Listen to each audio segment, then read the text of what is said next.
Hello, and let's talk about the state of the COVID-19 pandemic in the country and the future of the lockdown. There's been a lot of speculation on whether the countrywide restrictions will be lifted, and if so, how. The number of cases of COVID-19 continues to rise, but nearly just over a month after the lockdown was imposed, the question of the economic impact is as serious. Can we bring about this limited withdrawal of the lockdown? What steps do we need to take to ensure that there is no spike in infections if we are able to ease restrictions? We'll discuss these issues and more, but first, here are some details about the spread of the disease in India. As of today morning, the number of cases stood at close to 28,000. The number of people who have recovered is 6,185, whereas the number of active cases is close to 21,000. As many as 872 people have died. 6,65,819 people have been tested so far. In the 24 hours preceding 8 am today, 1,396 cases were recorded with 48 deaths. In terms of active cases and cases overall, Maharashtra has been the worst affected with nearly 6,650 active cases as of today morning. Gujarat with 2,837 active cases, Delhi with 1,987 and Madhya Pradesh and Rajasthan with over 1,600 active cases are the other severely affected states.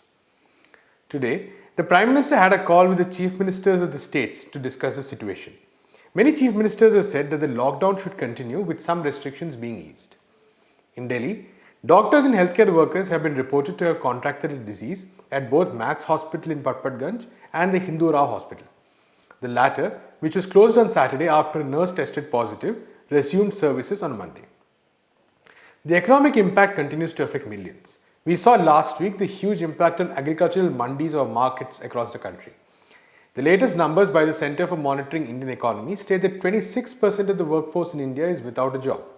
A recent survey by the Clothing Manufacturers Association of India showed that around 31% of domestic apparel factories might close and about 25 lakh workers could lose jobs as a result of the ongoing shutdown. We talked to Prabir Purkayastha on the disease and what needs to be done in the coming weeks. Here is what he had to say. With regard to India, so we've seen that the number of cases as of today, Monday morning, was around close to 28,000. And the number of deaths is around 870, almost close to 900.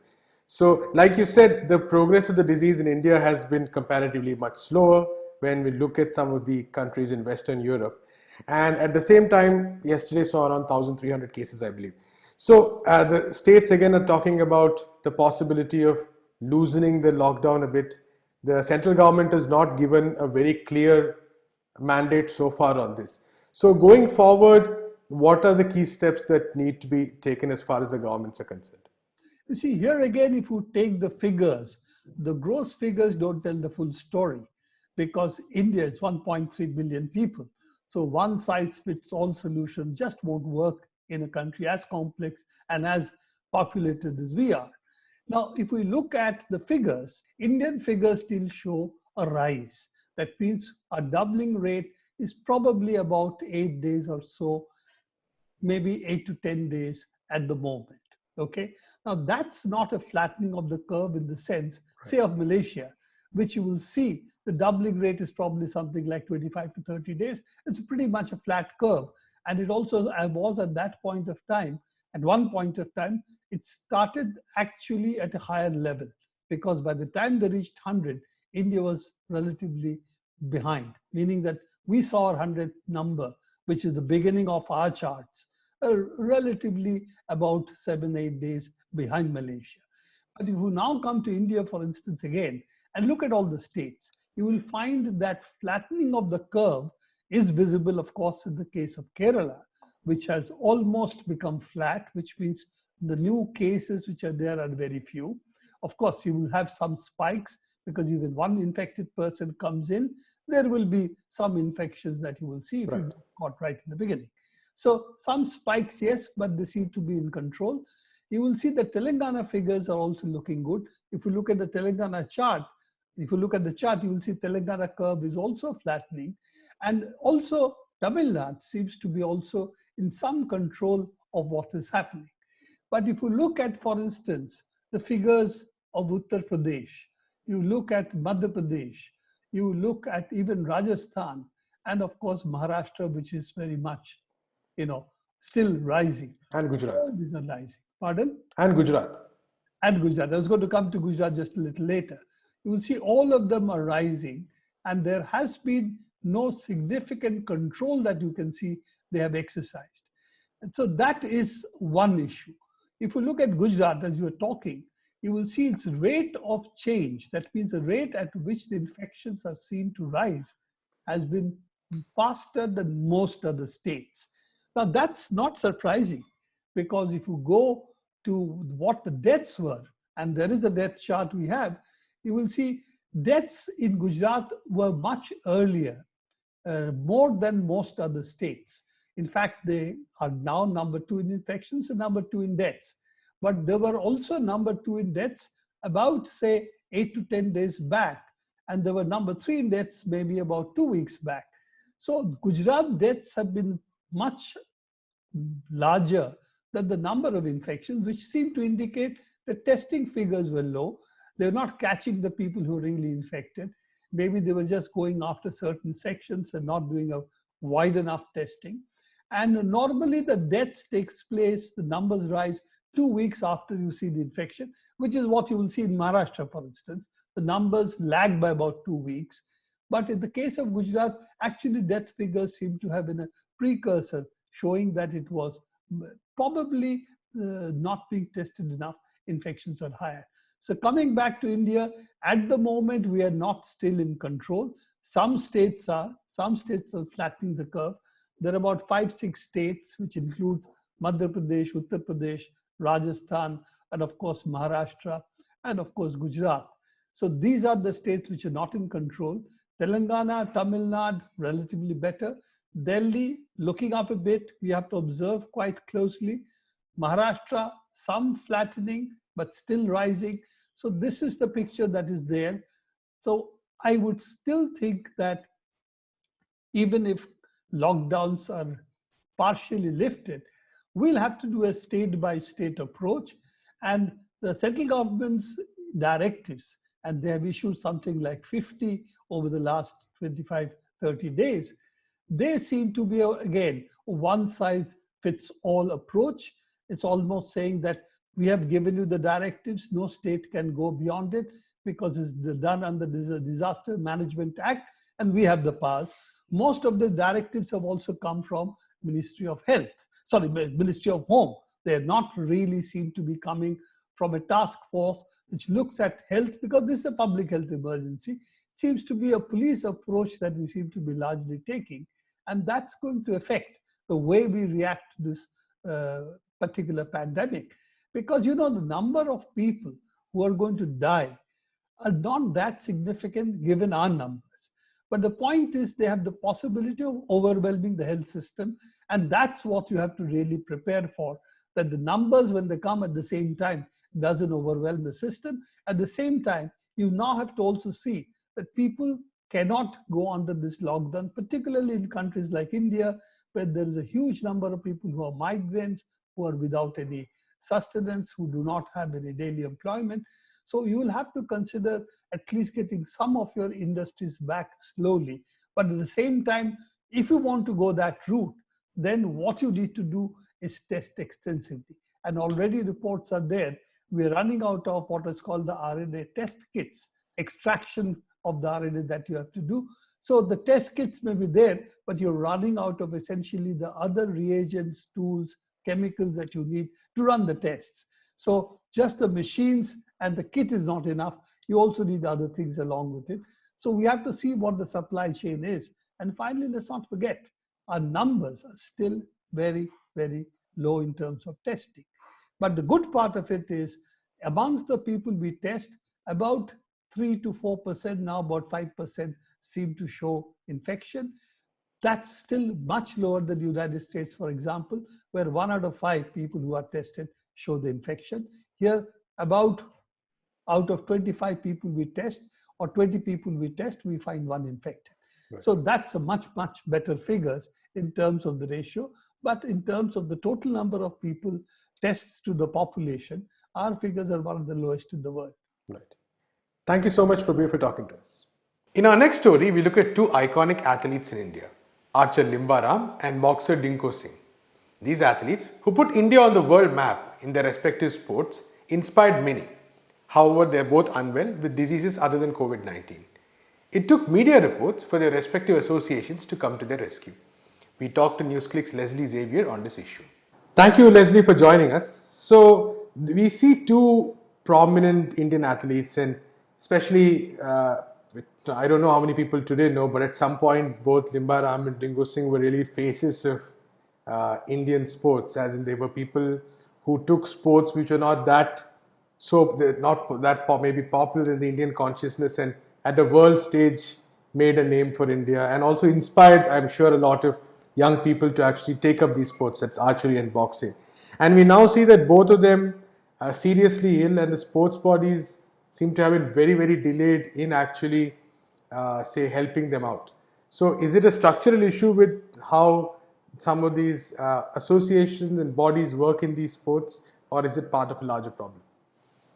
It's unfortunate to see when and we are not talking about ordinary athletes here.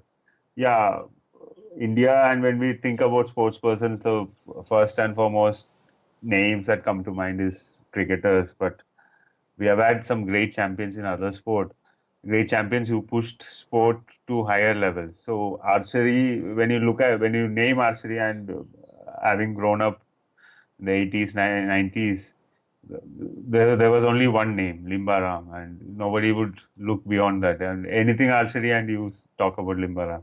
And he narrowly missed out an Olympic medal. He has won a lot of international medals. I'm just giving an introduction to on both the people that mentioned. And Limba, I mean, and then he became the national coach. He was mentoring some of the younger athletes. Some of them are doing well now. And then Dingko Singh. Late 90s, Dingko came into prominence, Asian Games gold medalist in Jakarta. And I mean, beyond his gold medal, or I mean, beyond the medals that he have won, Dingko was recognized as best boxers in many international tournaments that he took part. I mean, he was technically very brilliant. I mean, there are many boxers who came after Dingko who have won higher medals, world championship medals or Olympic medals, but Dingko was something else. His career was marred by injury, a wrist injury that he suffered. But otherwise, when you look at Dingko's contribution to Indian boxers, he was that landmark boxer that came beyond which there was a resurgence of boxing in Northeast, from Manipur, his home state. Mary Kom and all these boxers, and the countless other Suranjoy Singh or anybody, countless other boxers who came from the Northeast. The boxing program took center stage after Dingko. Everybody wanted to become a Dingko. Mary Kom talks of Dingko as a hero. So that's his role and his stature when he was in his prime. And Dingko is suffering from liver cancer. He had a relapse. He had this treatment a few years before, and then he had a relapse. And he was undergoing chemo at the Institute of Liver and Biliary Sciences in New Delhi when the lockdown was announced, and he went back. I mean, and then his condition deteriorated because obviously it was mid chemo session it was happening, and media, it came out in the media. A prominent newspaper covered it, and I was also involved in a bit of these discussions because he has been known to me through my earlier covering of boxing and all that. And I was glad that the reports that came out in the media, the authorities, the Boxing Federation or the Sports Authority of India took cognizance, and then he has been flown. I mean, 2 days back he was flown to Delhi, and he has been admitted at the hospital. So his treatment has begun. And Limba's case is a bit more sad because Limba is having a degenerative neurological condition. He has a brain condition which his neuron cells are deteriorating. Right. And last November he was diagnosed with schizophrenia as well. It's related, and he has been he and his wife have been staying at the Sports Authority of India facility at the Jawaharlal Nehru Stadium here at the hostel, and there he was undergoing treatment. AIMS lab technician apparently used to come and give him injections because he has to have this injection to prevent further nerve damage. Right. It's life saving for him. Uh, Beyond that, not sure how much his condition would get better with all these medicines, but at least this was life saving for him. And granted, he was staying at the Sports Authority of India facility, and the Sports Ministry was taking care of a lot of things. But once the lockdown began, the person who was coming to take care of taking care of administrating the medicine, he couldn't reach Limba, and since lockdown till 2 days back, he never received his injection. Alarm bells rang, and his wife spoke to media again. It came out in the media, and then suddenly the Archery Association of India woke up and realized so the problem, that's the story in a nutshell. But the problem here is we are not talking about ordinary athletes here. We are talking about athletes of repute who are struggling in life at a later stage. So, and the problem is the authorities who are supposed to take care of sports persons while administering the sport, why don't they understand? Why do they wake up very late? Why do they have to realize these things through a media report or through something? Why is there not a channel where an ex-athlete who was an international champion reach out to the federation or the official rather than going via a humiliating route where his story is published outside and people sympathize, people make a hue and cry, and then action is taken. It's sad, it's humiliating, and this is how we treat our champions, and it's not right. Right. And so the key question here is that another interesting aspect is that if this is a situation with, say, India's prominent athletes, people who made a mark for India across the world, you can imagine what might be the situation with athletes in the middle rung, junior athletes, who might have a much more difficult time reaching out to the sports authorities on this aspect. So, is there a larger from the government? Is there some sort of an apex mechanism that is needed to sort of address some of these issues? Yeah. So, thing is that we always talk about athletes overstaying in the competition circles. It's easy to imagine why. Going by the example of Limba and or Dingko, because they know for sure, and it's not about performance. It's not about going on international tours, going about winning. It's at some level, it's as basic as staying relevant enough so that they are in the conscience of the powers, so that whenever some need arises, they can avail of it. Right. It's as simple as that. So when you are in the camp system, so last week when we discussed, we were talking about how the campers are lucky at this point. I again ended up talking with a few athletes, and they are all well-fed, training, not to the same extent that they would love to train, but still training nonetheless.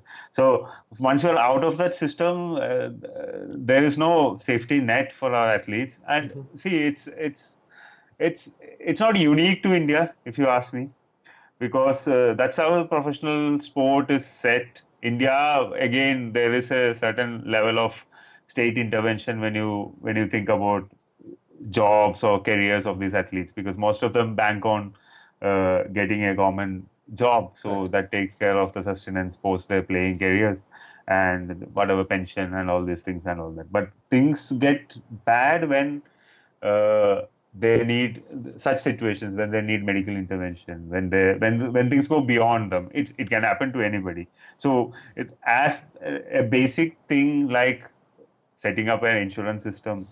I mean, as basic as that, or a healthcare protocol where sport, there is a collective across all the federations, and Sports Authority can easily implement it because all these athletes come to their system.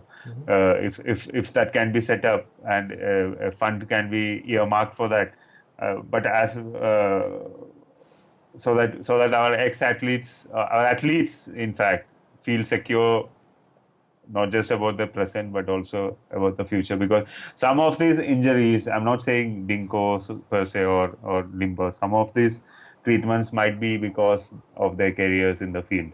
Exactly. It could, yeah. So it's the price that they are paying for playing for the country, for trying to push themselves, things like that. So I think the country owes it also, the system owes it too. So yeah, beyond. I mean, I mentioned insurance, and it's just a basic thing. Insurance is actually absolving the government from direct investment in this, because insurance is an easy way out.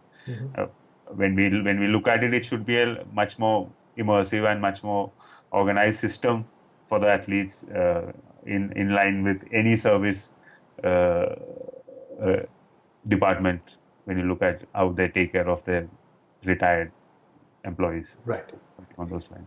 Thank you so much, Leslie, for talking to us. That's all we have in this episode of Let's Talk. We'll be back tomorrow with the latest news developments of the day. Until then, keep watching Newsclick.